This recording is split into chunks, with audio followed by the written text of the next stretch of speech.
2018 impulsamos el Observatorio de Relaciones Laborales de la Universidad de Costa Rica, compuesto por un trabajo comunal universitario sobre cumplimiento de derechos laborales en plantaciones y una investigación sobre relaciones laborales y cadenas de valor. Desde ahí suscribimos un convenio de cooperación con el Programa del Estado de la Nación, mediante el cual realizamos una investigación sobre el proceso productivo de la piña en la zona norte en Costa Rica. Al respecto, quiero comentarles algunos hallazgos relacionados con la forma de contratación de las personas trabajadoras y lo que esto implica para ellas. La producción de cualquier bien o servicio implica una cadena. Por ejemplo, el proceso productivo de la piña tiene varios eslabones que inician con la preparación del terreno para la siembra y finalizan con el consumo final de la fruta y sus derivados en nuestro país y en otros países. En esta primera etapa de la investigación, pusimos la lupa especialmente en el proceso productivo de la piña que es el primer eslabón. Proceso que está compuesto por 5 fases: preparación del terreno, el cultivo, el mantenimiento de la producción, la cosecha y el empaque. Adicionalmente, hay funciones permanentes no relacionadas directamente con estas fases, como lo es la limpieza de los caminos, el cuidado de la plantación y la maquinaria, la administración de bodegas de agroquímicos, el transporte de personal y de maquinaria y las labores administrativas. En este eslabón se realizan funciones manuales y mecanizadas, es decir, hay actividades en las que se requiere fuerza laboral y actividades en las que se requiere menos personal y más calificado. El proceso finaliza con el empaque y transporte de la fruta, y aquí finaliza el primer eslabón. ¿Qué tipos de contrataciones se dan en ese proceso productivo? Hemos identificado que hay diversas modalidades de contratación en este proceso, que no necesariamente son contratados por la empresa productora. Hemos identificado al menos 4 modalidades de contratación. El personal que es contratado directamente por la empresa, con todas las garantías laborales y de seguridad social. Contrataciones que se inician de manera temporal por periodos de 2, 3, 4 y hasta 6 meses. Una vez finalizado ese contrato temporal, las personas son contratadas de manera permanente en las empresas. Están las personas que son contratadas en labores permanentes no esenciales del proceso de producción de la piña, como la vigilancia del edificio administrativo y la limpieza. Normalmente estas funciones son subcontratadas a otras empresas.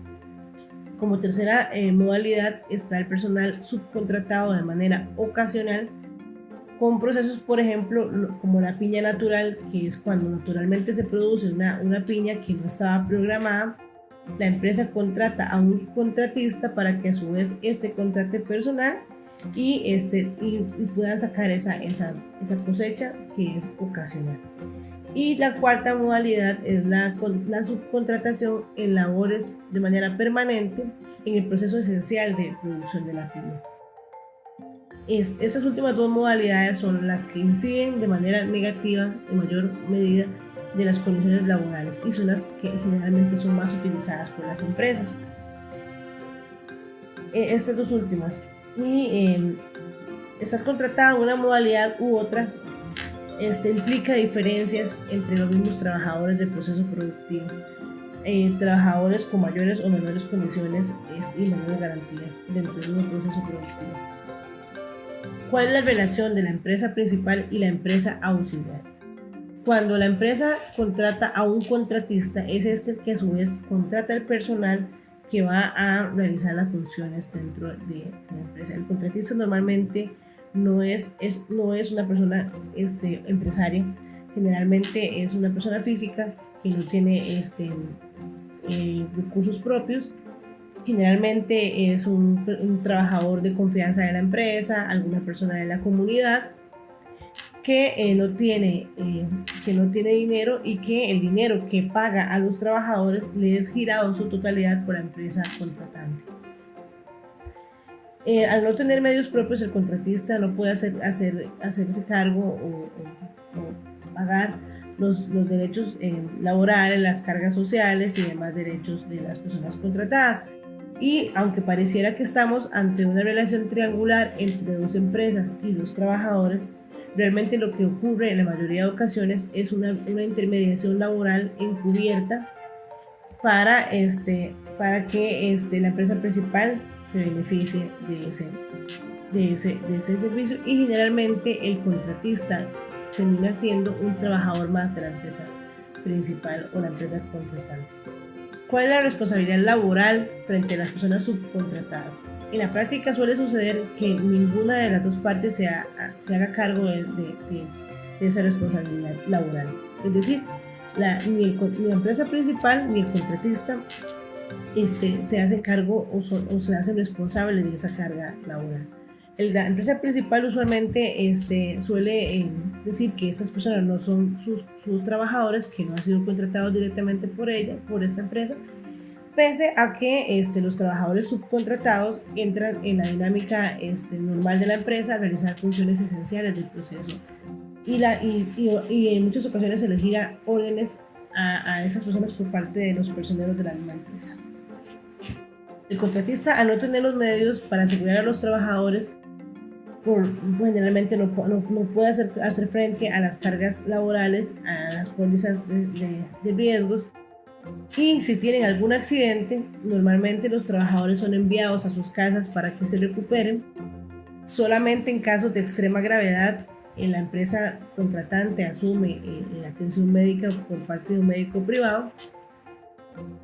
Esta modalidad de contratación genera una gran desprotección de las personas trabajadoras, tanto para la seguridad social como sus derechos de trabajo. Por ejemplo, las mujeres embarazadas, alguna gripe, el tema del COVID-19, algún accidente con un machetazo, que se corte un dedo, y normalmente se convierte esa situación en un problema propio del trabajador. Ninguna de las dos partes se hacen usualmente responsables.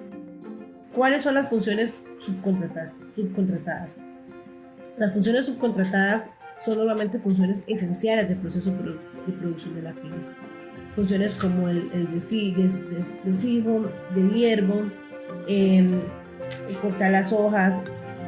Son funciones que normalmente se pagan a destajo, por pieza o por tarea, lo cual obliga al trabajador a esforzarse de más para poder tener una buena producción y tener un ingreso más razonable. ¿Qué características tiene el personal subcontratado? Lo que hemos determinado es que las personas que son subcontratadas normalmente son personas en condición migratoria irregular, personas que tienen mayor facilidad para aceptar malas condiciones de trabajo por la necesidad de empleo, porque normalmente tampoco son personas que vayan a ser contratadas de manera en trabajos calificados. Hay personas costarricenses o migrantes con condición regular, que son las que normalmente son contratadas de manera directa por las empresas con todas las garantías laborales. También están las personas migrantes en condición irregular, pero que tienen algún arraigo en el país, por ejemplo, que estén casados, que tengan hijos. No son contratados igualmente con iguales condiciones que los contratados directamente. Y finalmente, las personas migrantes irregulares sin ningún arraigo en Costa Rica son las personas que normalmente son contratadas en peores condiciones. ¿Cuáles son los efectos directos de esas condiciones de trabajo para los subcontratados? Muchas veces las personas no saben quién es su patrono, no tienen a quién dirigir una solicitud o un reclamo porque no tienen claridad de cuál es su patrono, si es la empresa principal, si es el contratista realmente. También trabajan en condiciones de extrema informalidad, sin pólizas de riesgos de trabajo, sin seguridad social, sin garantías, sin salarios mínimos, sin derecho a aguinaldo, sin las vacaciones. Y también constantemente se les varían las condiciones del precio a destajo, del valor de la pieza o de la tarea asignada. Se les varían constantemente, inclusive en el mismo día, las condiciones. Todo esto representa un menor costo para las empresas contratantes, lo cual genera que utilicen de manera muy generalizada esta figura y que el porcentaje de personas subcontratadas sea creciente y desplacen de alguna manera a las personas contratadas directamente por la empresa, con un riesgo para los derechos laborales de esas personas en esa rama de actividad. El personal subcontratado no tiene acceso a hidratación, por ejemplo, durante las labores, no tienen tampoco equipo de protección. Sucede en la práctica que en una misma finca, empresa, estén las dos cuadrillas laborando al mismo tiempo, las cuadrillas contratadas por la empresa directamente y las contratadas por el contratista en diferentes condiciones. ¿Qué se puede hacer? Bueno, la clave para actuar, para proteger los derechos laborales, es actuar antes de que se genere el problema. Para ellos lo importante es equilibrar o equiparar los derechos laborales del personal contratado directamente y del personal subcontratado, para que pueda haber una desarticulación o de una manera que no sea tan atractivo utilizar la figura de la subcontratación de manera fraudulenta. Se debería extender la responsabilidad solidariamente tanto a la empresa contratante como al contratista, y también extender esa responsabilidad a los diferentes eslabones del proceso productivo, de manera que haya una responsabilidad solidaria en todas las etapas que se van aprovechando del trabajo de los eslabones anteriores. También es importante promover la organización de los trabajadores para que, abonado al fortalecimiento de los derechos laborales en ambas condiciones, también se dé una posibilidad de organización, de negociación colectiva de las condiciones de trabajo y el cumplimiento efectivo de los derechos laborales. Y finalmente, fortalecer las sanciones y la capacidad de acción de la Inspección General del Trabajo para que haya una mayor garantía del cumplimiento de los derechos laborales. Ya otros países han demostrado que la eficacia de esas estrategias ha funcionado, y hoy más que nunca es indispensable poderlo fortalecer.